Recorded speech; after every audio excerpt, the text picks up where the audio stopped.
За удаан уулзсангүй шүү. Өнтөө сайхан үйлдэж гин өө. Сөүл отоос ярьж байна. Өнөөдөр их сонирхолтой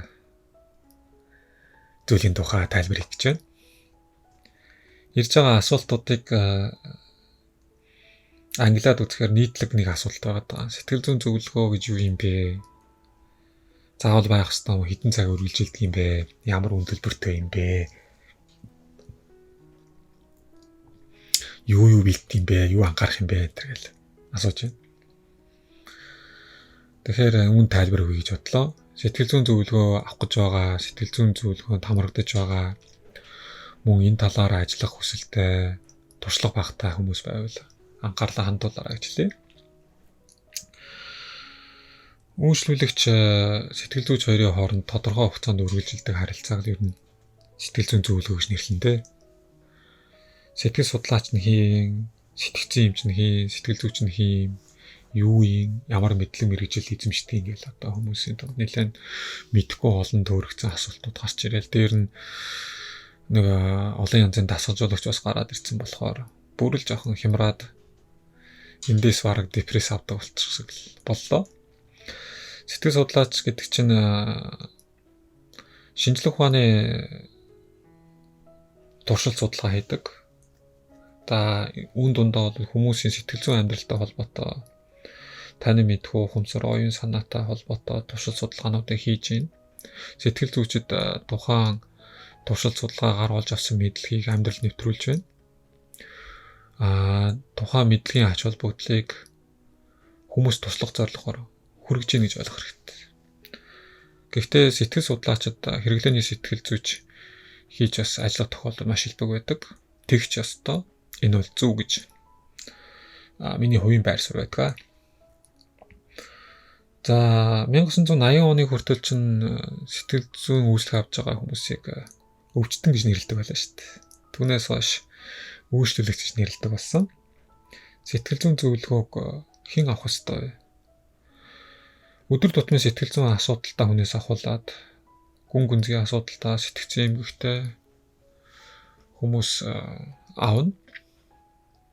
Нэг ясандаа бүх нийтээрээ сэтгэл зүйчтэй болвол хэцүүгээр. Сэтгэл судлал сэтгэл зүйн өндөр хөгжсөн оронд одоо айл гэр болгон сэтгэл зүйчтэй байх, хүн бүр сэтгэл зүйчтэй байх нь бол энгийн л түгээмэл үзэгдэл болсон. Энэ маань өөрөө үйлчилгээ. Тэгтээ дээд түвшний үйлчилгээ. Өсчин гоо сайхан, саавн, үзүр үйлчилгээ бид нэр авдаг та яг ижлэхэн шүү дээ. Гэхдээ тэдгээр үйлчилгээг бодвол та энергиэс суллаад гардаг. Сэтгэл зүйчд бол маш их оюун потенциал зарцуулдаг. Тухтай дээд түвшний таны амьдралыг, ирээдүйн баталгааг, магадгүй таныг өөрийн чинь толинд харуулад засах, залах зүйлсүүд чигээд гаргадаг учраас үнийг хамгийн дээд түвшний үйлчлэг гэж нэрлэдэг. Сэтгэл зүйн зөвлөгөө тэгээ хизээ бий болсон гэдгээс за жоох уул суурь тайлбарлан ярилцаад очихгоо. Эрт үеэсээ байсан л да. Өдөр шөнөгүй дайтдаг үеийг хүн төрлөختөнд байлаа л да. Амар амгалан бус. Энэ үед цэрэг дааны дараа цэргүүд буцаад нутагтаа ирдэг юм байгааз. Тэр үед нь сэтгэл санааг нь тайлбарлах, засах янз бүрийн зан үйл хийдэг байсан. Гэхдээ шинжлэх ухаанч биш байсан болохоор яг эндээс сэтгэл зүйн зөвлөгөө үүссэн гэж үзэхгүй. Олон янзын сүм хийдүүд байдаг. За тэр дундаа католик шашинтай хүмүүс бол мэдэх бах харж л байсан баг кинон дээрээс гин буруутай зүйл хийх, нүгэл хилэн зүйлдлээ гэж бодохоор хамбал ам дээр очиж зовлонгоо ярьдаг, нүглээ наминчилдаг, өөрийгөө нэг нэмгэлдэг нэг иймэрхүү үйлдэл хийдэг шүү дээ. Энэ өнөөгийн сэтгэл зүйн зөвлөгөөтэй тун төстэй. Гэхдээ бас шашинлын болохоор янз бүрийн зан үйлтэй байсан. Ингээд шинжлэх ухаанч бас арай болоогүй байжээ гэж үзнэ. Судлаачид нийтээр ярилцаад 1901 оноос эхлээ сэтгэл зүйн зөвлөгөөний өнөөдрийн бол энэ шинжлэх ухаанч байдлаар зөвлөж байгаа арга барил хэлбэр дүрсээ олсон гэж тодорхойлдог. Америкийн нэгдсэн улсын Бостон хотод иргэдэд үйлчлэх алба гэдэг нэг алба 1901 онд нэгдсэн байгаа юм. Тэгээ яг уу Америкт нөгөө дөрвөж утсан, цагаачилж утсан хүүхдүүдэд боловсрол олгох, ирээдүйн чиг баримжааг орчиндөө нөгөө дасан зохицоход нь туслахаар сэтгэл зүйчд ажилладаг байсан энэ төв дээр. Эндээс эхлээл одоо сэтгэл зүйн зөвлөгөө бий болжээ. Зөвлөгөө өгдөг төвүүд бий болжээ л гэж тооцож байгаа. Явцын дунд энэ чинь хэлбэр нэг өөр болсон л доо. Гэхдээ эндээс өссөн гэж байна. Дараа нь дэлхийн 1-р дан 2-р дан боллоо. Сэтгэл зүйчид цэрэг арим, дааны талбар дээр очиж сэтгэл зүйн зөвлөгөө өгч ажилладаг байсан. Ингэсээр 1951 онд Америкийн нэгдсэн улс сэтгэл зүйн зөвлөгөө гэдэг үйлчилгээг AP17-оор баталгаажуулсан. Нэг ясандаа албан ёсоор сэтгэл зүйн зөвлөгөөгийг бол зөвшөөрч үйлчилгээ болж гарч ирсэн гэхүү те. Хойд Америкийн тухайд ярьж байгаа гэсэн. Америк нэгдсэн улсын тухайд. Гэхдээ Европод энэ үед бол сэтгэл зүйн зөвлөгөөнд үжил байсан.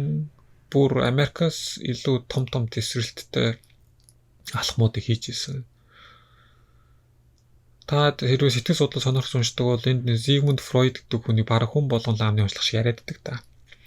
Энэ хүн чинь Европод сэтгэл зүйн зөвлөгөө хэдийн шатаар ахиулчихсан яг энэ үед. Хүмүүсийг ингээл задлан шинжилээл, сэтгцийн задлан шинжилээл. Өнөөдөр туулаад байгаа энэ эдлээд байгаа сэтгэл зүйн энэ асуудал нь бүр айл эрт цөөрэ тавьсан өнгөрсөн амьдралтай холбоотой байд юм байна. Өнгөрсөн түүхтэй холбоотой байд юм байна гэдэг. Иймэрхүү онл боловсруулаад түүнийг өөрөө практик дээр хэрэгжүүлээд явжсэн юм хүн л дээ. За тэгээд Европод Америкийн нэгдсэн улсаас сэтгэл зүйн зөвлөгөө гэдэг бол айл тэр 40 50 он 60 70 он гэж бүр цэцгэлсэн байж байгаа. Монгол улсад бас сүүлийн 20 жил орчим за бүр 20 гэж ярихгүй те нэг 10-аад жилийн өмнөөс сэтгэл зүйн зөвлөгөөний төвүүд үүсэж ах шиг байна. За миний амьдардаг өмнөд Солонгост бол сэтгэл зүйн зөвлөгөө өгөх төвүүд маш их байдаг. Өндөр хөгжсөн. Үн тарифын хувьд бол бас харьцангуй өндөр гэдэг. Түрүүн бид дурдаад байгаа нь өндөр түвшний үйлчилгээ хүн болго авах хэрэгтэй үйлчилгээ гэдэг хэлээд байгаа шүү дээ. За тэгвэл сэтгэл зүйн зөвлөгөө хэдэн цаг үргэлжилдэг гэдэг асуулт. Нэг удаагийн зөвлөгөө 1 цаг орчим үргэлжилнэ. Гэхдээ нэг цагт тухайн үйлчлүүлэгчтэй төлөвлөсөн зорилгодоо хүрч чадахгүй байх тохиолдлууд хаа нэг байдаг. Гэвч 1 цаг гэж бодох хэрэгтэй. Энэ 1 цагийн болвол дунджаар 40 орчим минутын үйлчлүүлэгчийн энергийг суллах. За эхний 3-аас 4 үйлчлэлтийн дараа анхны оншлох. За анхны оншуудыг тавьж эхлэх. Иймэрхүү дүү замаар үргэлжилдэг.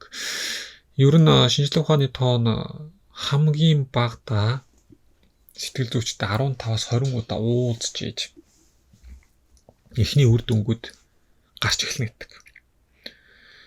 Гэтэл 15-аас 20 удаа уулзна гэдэг маань яг Монгол хүмүүсийн хувьд санхүүгийн хувьд за эсвэл энэ үйлчлэгийн ач холбогдлыг бол төдийхөн ойлгодогтой холбоотой ч байж магадгүй дунд нь шантрах залах маягтай ч байж магадгүй болоод ирж чадахгүй тасалдаг. Ингээд үр дүнгүй болох тохиолдолд илбэг харагдаад байдаг. Иймээс бол нөгөө бас нэг тоо байдгийн 6 цагийн зөвлөгөөний дараачаас сайжирч байгаа эхний шин тэмдэг илэрч магадгүй гэдэг. Тэгэхээр энэ тоон дээр бол манай сэтгэл зүйч судлаачид барьж аваад монголчилж гэх юм уу та сэтгэл зүйн зөвлөгөөг нэг 6-аас 8 цагт багтааж хийх гэж бас аргаал сүүгчилж байгаа юм л та. Гэж хийж байгаа. Угтаа бол 15-аас 20 удаа хамгийн багадаа сэтгэл зүйчтэй ажиллах ёстой шүү гэдгийг үгээр хэлээ. Ямар хүмүүс ажиллах ёстой юм? Заавал тэнэг мангар хүн ажиллах ёстой мó? Сэтгцийн өвчтөн хүн ажиллах ёстой мó гэдэг үгүй. Ер нь бол сэтгцийн хувьд бол хүлээж авах чадвартай, хүлээж авах чадваргүй гэж ангилна. Хүлээж авах чадваргүй хүмүүсийг бол бидний хэлдгэр бол клиник засалт эмнэлгээр эмийн аргаар, тарианы аргаар та жоохон тэр имчилгээ хийж сэтгцийн байдлыг хэвэнд нь хадгалах, улам гүнзгийрүүлэх байх, жоохон сайжруулах аргуудыг хэрэгжилж байгаа. Сэтгцийн хувьд хүлээж авах чадвартай бүх хүмүүс сэтгэл зүйчд хандах хэрэгтэй. Өдөр тутмын сэтгэл зүйн асуудал байж болно. Сэтгцийн бол эмгэггүйд байж болно. За үүнийгээ мэдээж сэтгэл зүйчтэй яриад онцлуулаад цаашаа явна гэсэн шүү дээ. Сэтгэл зүйчд бол сэтгцийн хэмжээс ялгаатай нь эмийн бус аргаар бас эм бичиж өгдөггүй. Ингэж ажиллана л гэсэн үг. Маш үр дүнтэй байдаг сэтгэл зүйчтэй ажиллах нь. За ингээд ямар сэтгэл зүйч сонгох вэ? Сэтгэл зүйн зөвлөгөө өнөөдөр үндсэн 3 баган дээр тулгуурлан явагддаг. Нэгдүгээрт нь түрүүний миний дурдсан Sigmund Freud-ийн сэтгцийн задлан шинжилгээний арга байдаг. Өнгөрсөн амьдрал чи юу болов? Юу үзвэ? Юу амсчваа? Тэгээ эндээс чинь ухамсаргүй буюу далд ухамсарт чинь янз бүрийн дараастаа зүйлүүд үлдчихүү, хүнд энергид хуримтлагдчихгүй, тэрийг ухаж, онгичж, тэр энергийг судлаж өгдөг гэх юм да. Хоёр дахь нь бол зан үйл судлал, задлан шинжилгээ гэх юм да, зан үйлээ.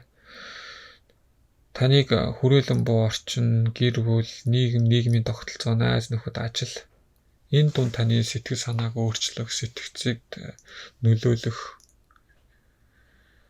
зүйлс юу байна гэдэг дээр тулгуурлан болол зөвлөгөө өгдөг, засал хийдэг. Гуравдугаарт бол хуманистууд гэдэг сэтгэл судлаачид байдаг. Энэ хүмүүс бол өнгөрсөнд болсон зүйлс, хүрээлэн буу орчин чухал бах. Гэхдээ үүнээс илүүтэйгээр хүн өөрөө хаашаа зорж байна? Юунд тэмүүлж байна? Ямар хүсэлтэй байна гэдгээс шалтгаалаад бас сэтгэл зүгээ гэмтээдэг. Тэгэхээр энэ тал руугаас ажилдаг сэтгэл зүйчд байдгаа л гэж. Манай Монголын сэтгэл зүйчдийн ур чадвар жилээс жил өсөж байгаа. Эдгээр 3 багны гуруулангийн 3 үндсэн суурь гуруулангийн авч сэтгэл зүйн зөвлөгөөнд хэрэгэлдэг сайн сэтгэл зүйчд бас их олноор бий болж байгаа болоо гэж би бодож байна.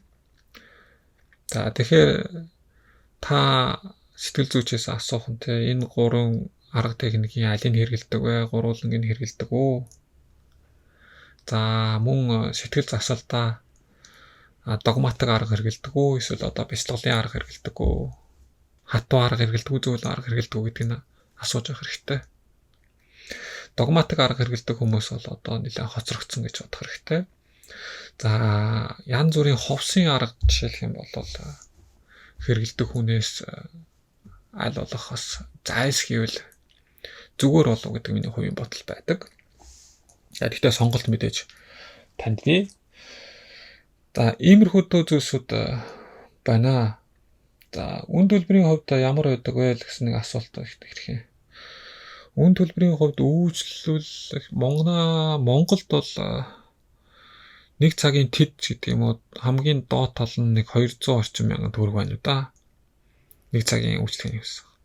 Өмнөд Солонгост үйлчлэгээ бүр тус бүрээр үнэлэгддэг.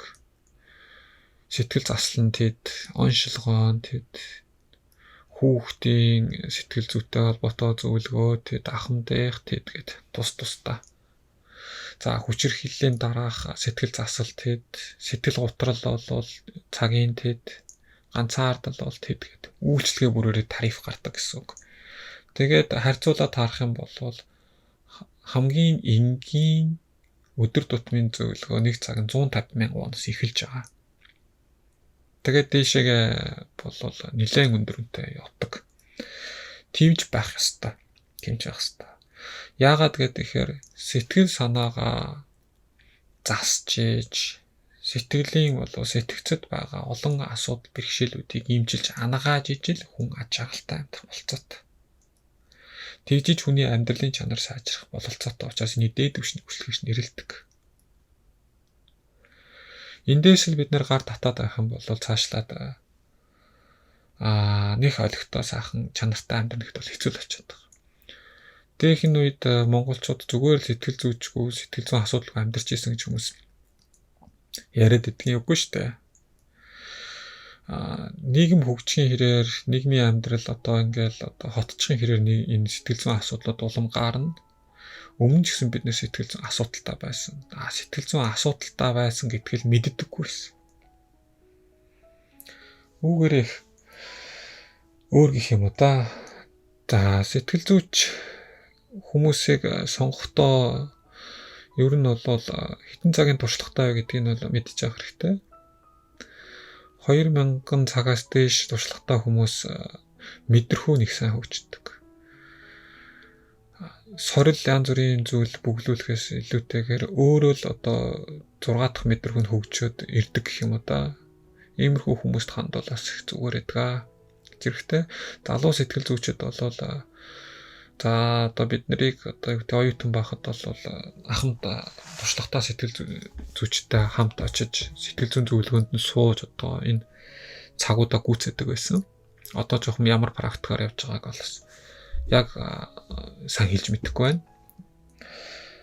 Над дээр явдаг шавнар бол яг энэ практикаар явдаг. Онлайн зөвлөгөөнд цуг суугаад хүмүүсийн зөвлөгөө хэрхэн өгдөг, яадаг тухайг хардаг.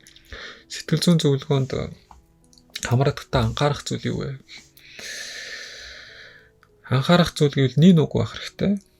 Илэн далангуй байх хэрэгтэй.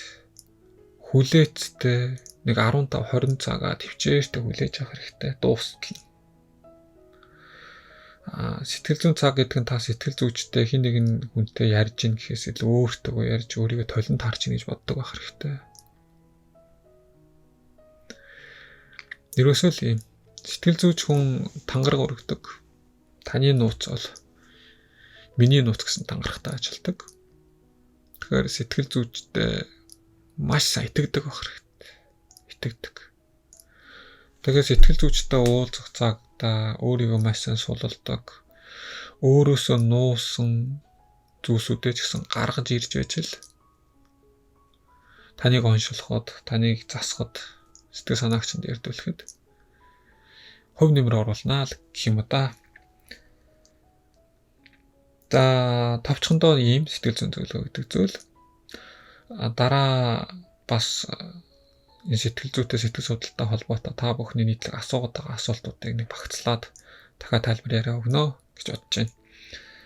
Анхаарлаа хандуулсан та бүхэнд гялалаа. Утгагүй дараагийн шинэ подкастаараа уулзъя. Баярлалаа.